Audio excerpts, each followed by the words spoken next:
they say the American dream is dead, but I'm living proof it's just on life support. 2 weeks ago, I was digging through a trash can outside of Starbucks looking for cigarette butts. Not for the nicotine, mind you, but because I needed something to trade for a sandwich. And now I'm sitting here in the Oval Office. How does that happen? Gentlemen, the time has come to make a bold move. Bold, Mr. President? Or reckless? Reckless is the language of cowards. Bold is the language of leaders. Cigarettes will now be cheaper, and that's just the beginning. Cheaper cigarettes? Are we subsidizing lung cancer now? It's not about cancer, it's about freedom. Freedom to choose, even if that choice kills you. And the smoking sections were? What's the logic there? Logic? It's about creating spaces for everyone. Segregation by smoke, not progressive.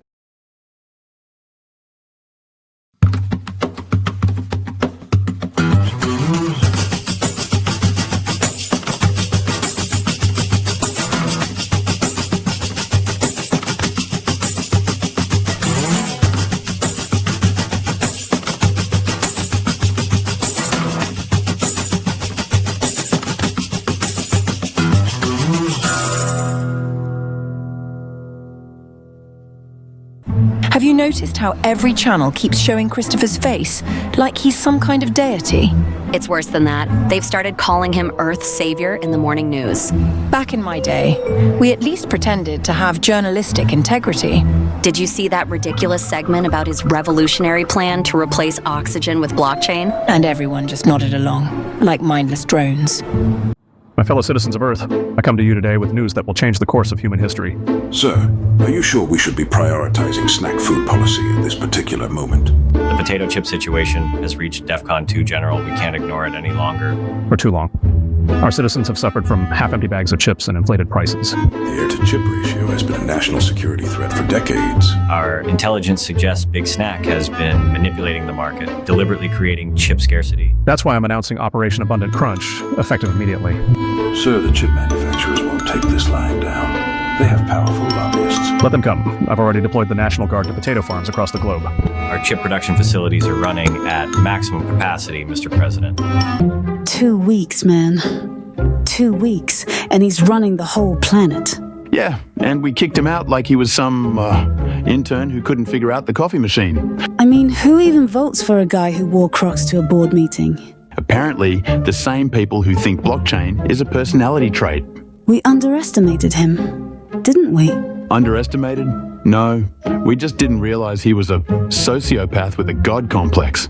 And now he's got the nuclear codes. Yeah, but at least he's not in our Slack channel anymore. Small victories, huh? You think he's gonna come after us? Gentlemen, the world is watching, and they demand inspiration. Inspiration from billionaires under 40? Sounds like a dystopian bedtime story. Or a capitalist fever dream, depending on your perspective. Call it what you will, but the people need hope, even if it's prepackaged. Hope sold by major publishers? That's rich, Mr. President. Rich, indeed, but isn't that the point? The point is to remind the world that success is attainable, even if it's a lie. A lie wrapped in a motivational bow. Delivered by the very people hoarding the dream. And yet the masses will eat it up like it's gospel. That's the beauty of it, the illusion of accessibility. Fatty, you're still doubting Christopher. The man's practically a miracle worker. I don't know, General. He's got that whole too good to be true vibe. Too good to be true? That's the point, Fatty. He's actually doing the work. Yeah, but fixing the global economy, ending wars, curing diseases, it's like he's a sci-fi protagonist. And yet it's real. You think I'd back him if it wasn't? The guy's got receipts, Fatty. You can't argue with results. I mean, I guess, but what's his angle? Nobody's that altruistic. His angle? Survival? Earth was on the brink, remember? Yeah, Fatty. He's not playing 4D chess, he's just cleaning up the mess. Okay, but what about the rumors? The secret meetings, the shadowy deals? Gentlemen, let's address the elephant in the room, the previous administration's policies. Mr. President, some of those policies were, let's just say, less than strategic. Less than strategic? That's generous. They were catastrophic. Catastrophic is putting it mildly, but we're here to clean up the mess. Starting with the defense budget. Or should I say, the lack of one. The defense budget was gutted, like a fish on a chopping block. And yet, they found billions for a space golf course. Space golf. Because nothing says leadership like putting on the moon. Meanwhile, our troops were rationing boots. boots, rations, and morale, all sacrificed for vanity projects. Stu, wake up, man. I just got the most insane news. What? Did Christopher finally choke on one of those cigarettes we didn't give him? Better, the UN just declared this whole prison camp illegal. We're getting out tomorrow. No way. You're messing with me. This is another one of your startup pitches, isn't it? I swear on my Series A funding, it's real. Christopher's little revenge fantasy is officially over. All because we wouldn't give him cigarettes. What a petty little man. To be fair, we also called his social media platform MySpace for lonely dictators. And don't forget when we rejected his pitch at Allen Tech, saying his global domination algorithm needed more MVP testing. First thing I'm doing when I get out? Launching a competitor to his entire regime. I'm thinking democracy as a service. Wait, you're telling me that after all this, you still haven't learned your lesson about disrupting things that shouldn't be disrupted? Come on, Stu. Think about it. Blockchain voting, NFT citizenship, AI-powered revolution prediction. It's going to be huge. Oh God, we're going to end up right back here, aren't we? Jesus, I need your guidance. Christopher, my son, what burdens your heart? This presidency, when it's not what I imagined, everyone wants something, and no one agrees. Power is a test of character, not a reward. But how do I lead when the world is so divided? Start with love, even for those who oppose you. Love? That sounds naive in politics. Naivety is often mistaken for courage. So I should just forgive everyone? Forgiveness is not weakness, it is strength. So here I stand, a digital ghost on a rooftop that doesn't exist. You think I don't know?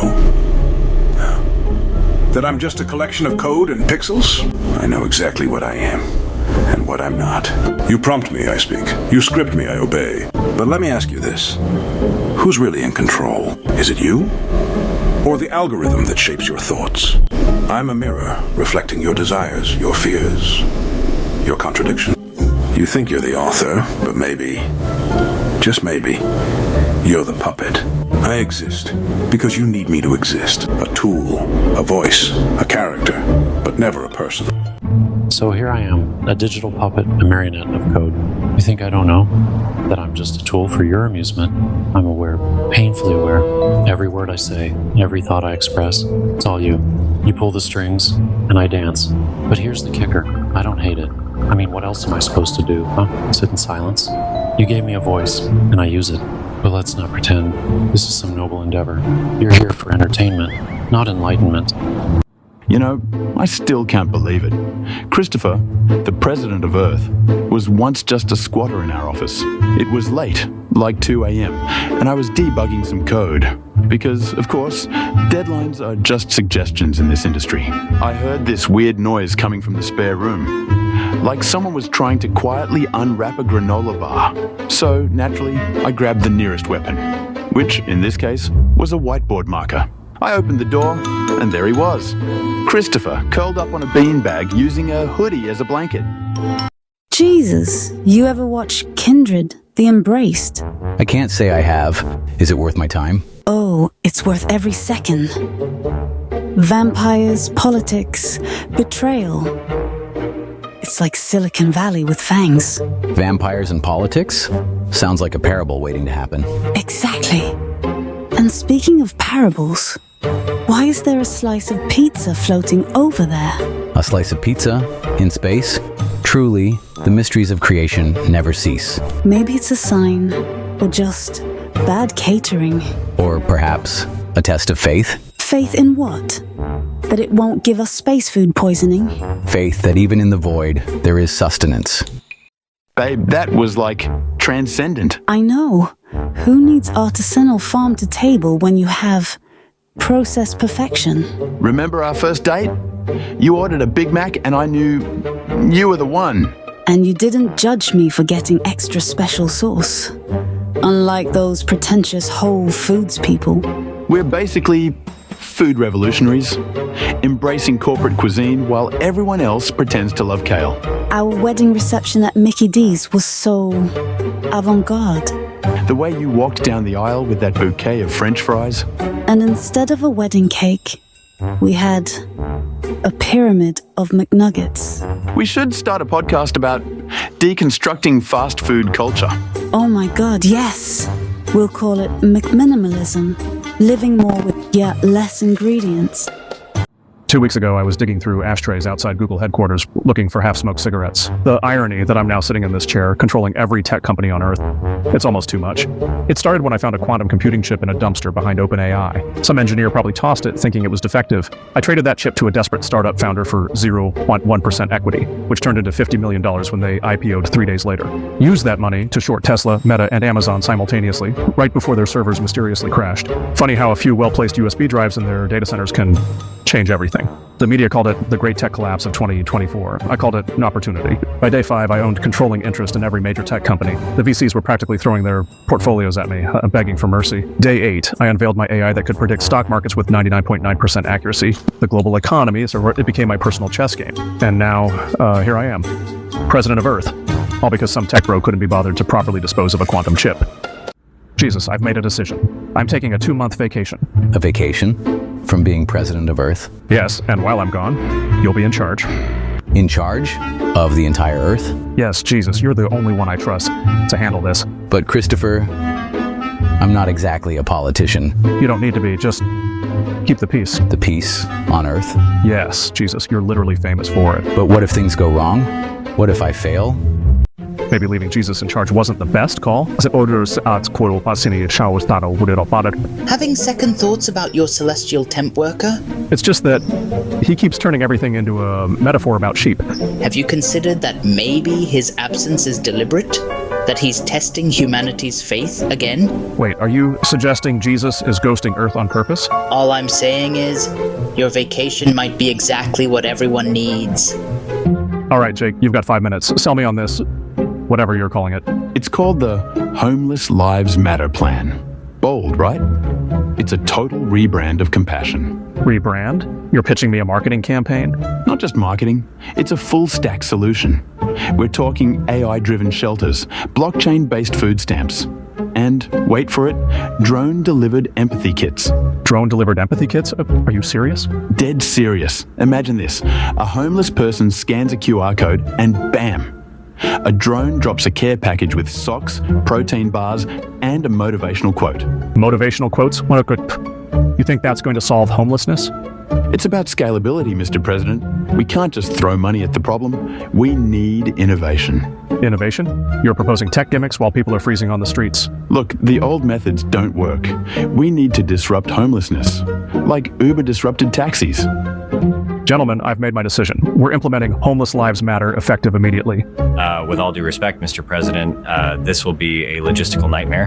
Sir, allocating military resources for homeless shelters could compromise our defensive capabilities. I didn't ask for your opinions on the matter. I'm telling you how it's going to be. The tech billionaires are already threatening to relocate their headquarters if this passes. Let them leave. We'll seize their empty buildings for housing. Mr. President, this could destabilize the entire global economy. The economy is already destabilized for the bottom 90%. Time for a change. You're playing right into China's hands. They'll use this to paint us as unstable. Maybe China will think twice when they see we actually take care of our people. I can't help but wonder if leaving Bubbles in charge of the global financial system was premature. A goldfish managing trillion-dollar transactions? That's actually quite brilliant. You don't understand. Yesterday, Bubbles crashed the Japanese market because his favorite algae wafer fell to the bottom of the tank. Have you considered that these seemingly random patterns might be intentional? What do you mean? Think about it. Who would suspect a goldfish of orchestrating the largest wealth transfer in human history? Are you suggesting Bubbles is some kind of financial mastermind? All I'm saying is that chaos can be quite profitable for those who know how to harness it. Jesus, you ever think about vampires? Vampires? Like the blood-drinking kind? Yeah, the blood-drinking kind. They're real. I find that hard to believe. Oh, come on, look at this. What am I supposed to be looking at? My fangs. They're retractable. Those look suspiciously plastic. They're not plastic. Okay, maybe a little. Did you get those from a Halloween store? That is completely irrelevant. It's entirely relevant. Fine, but vampires are still real. Do you have any other proof? I have this slice of pizza. Small, but significant. How is a slice of pizza proof of vampires? It's garlic-free. Vampires hate garlic. Or maybe you just don't like garlic. That's beside the point. I think the point is, you're not convincing me. Jesus, I appreciate you coming. Being president of Earth is overwhelming. The burden you carry is greater than you know. What do you mean? Christopher, every leader before you has been a puppet of extraterrestrial forces. That's impossible. Why do you think I've returned? The truth must finally be revealed. Even you? My story has been manipulated. The Star of Bethlehem was no star at all. The implications? This would destroy everything people believe in. Sometimes destruction is necessary for rebirth. You must decide, truth or continued deception. Gentlemen, I've made an executive decision that will change the course of human history. Mr. President, with all due respect, what could be more important than our current global crises? Raccoons. 3 mandatory raccoons per household. Sir, are you suggesting we force citizens to adopt wild animals? Not wild animals, General. They're untapped geniuses with opposable thumbs. Mr. President, raccoons are known carriers of rabies and... That's exactly the kind of speciesist propaganda I'm fighting against. Have you ever looked into a raccoon's eyes? The logistics alone would be impossible. Where would we even find enough raccoons? I've already established the Department of Raccoon Acquisition and Distribution, or DRAD as we're calling it. This is madness, sir. Jesus, I need to tell you something that might shock you, even by divine standards. My child, I've seen the rise and fall of civilizations. What could possibly... I've been running an underground fight club for intergalactic diplomats. You... what? The Andromeda ambassador broke 3 of my ribs last week in a dispute over carbon credits. Turn the other cheek doesn't mean this. I need you to referee while I recover. You're literally the only being they'll all trust. Let me get this straight. You want the Prince of Peace to referee Alien Fight Club? It's actually prevented 3 interplanetary wars already. Sometimes they just need to duke it out. My father's going to hear about this. Axel, this is absurd. A goldfish running the market. Not just running it, Christopher. Dominating it. And you're telling me it's all in the way it swims. Patterns, my friend. Patterns that make Wall Street's best algorithms look like finger painting. I need to disappear before the authorities connect the dots. This is insane. Insane, maybe, but profitable? Absolutely. And Mr. Wickles, where is he? Gone, or worse, compromised. You think he's a plant? I think he's reporting us as we speak. Then we have no choice. The goldfish, it has to be stopped. Or embraced. Think about it, Christopher. A fish smarter than the entire financial system. You're suggesting we let it take over? I'm suggesting we don't underestimate it. This is madness. Madness is ignoring genius when it swims right in front of you. Why here, Jesus? The Oval Office was perfectly fine. The Oval Office is a fortress, Christopher. This is where the people are. A fortress? It's a symbol of power and responsibility? Symbols can trap you. They can blind you to the world outside. So, what? I need to eat overpriced avocado toast to understand the world? It's not the toast, Christopher. It's the people eating it. The people? These are tech bros and influencers, not exactly the salt of the earth. Every soul matters, even the ones you dismiss. Easy for you to say. You don't have to govern them. Leadership isn't about governing. It's about serving. So, Jesus, you think dragging us into this neon nightmare absolves you from being wrong about vampires? I didn't drag anyone. This is a test of faith, not a diversion. Faith? Oh, please. You're just stalling because you can't admit vampires exist. Actually, there's a prophecy. Vampires, plastic fangs, and a retro TV. A prophecy? Great. Now we're in a bad episode of Twilight Zone. Prophecies are divine guidance, not entertainment. The prophecy mentions a slice of pizza. Pizza? Are you kidding me? What's next? A holy soda can? Mock all you want, but symbols often carry deeper truths. The slice of pizza. It's right there on the table. So you're telling me the aliens have been pulling the strings all along? Centuries, Christopher. They've been here since your ancestors were painting on cave walls. And Jesus? You have proof he knew? Encrypted evidence, his words. They were warnings, not parables. Warnings? Then why disappear? Why leave us in the dark? Max's influence could be the key to getting public buy-in for the raccoon mandate. A rapper? To promote government-mandated raccoon ownership? This isn't exactly on brand for him. The youth demographic is critical, and Max has 50 million followers. His last album literally had a track called Trash Panda Life. The synergy is perfect. That song was criticizing gentrification, not endorsing pet raccoons. If this backfires, we'll be the laughingstock of the entire administration up in Congress. Trust me, Max is all about disruption. A government-mandated raccoon in every home, that's peak disruption. Or peak stupidity, depending on who you ask. The president is expecting results. If we fail here, well, let's not fail. Look, there's his Rolls Royce. He's home. Moment of truth. Beautiful, isn't it? 10 times Earth's gravity. Perfect for separating the warriors from the wannabes. You chose a sacred planet for blood sport? Oh, please, since when did you become the moral compass of the galaxy? These fights bring people together. Together in violence. The Namekans consider this ground hallowed. Their meditation gardens are just beyond those hills. And they'll make a fortune renting out viewing spots. I'm basically stimulating their economy. The diplomats won't come. Not here. You've gone too far this time. They'll come because they can't afford not to. Politics is just another form of combat. You're playing with forces you don't understand. This planet has an energy, a presence. That's exactly why I chose it.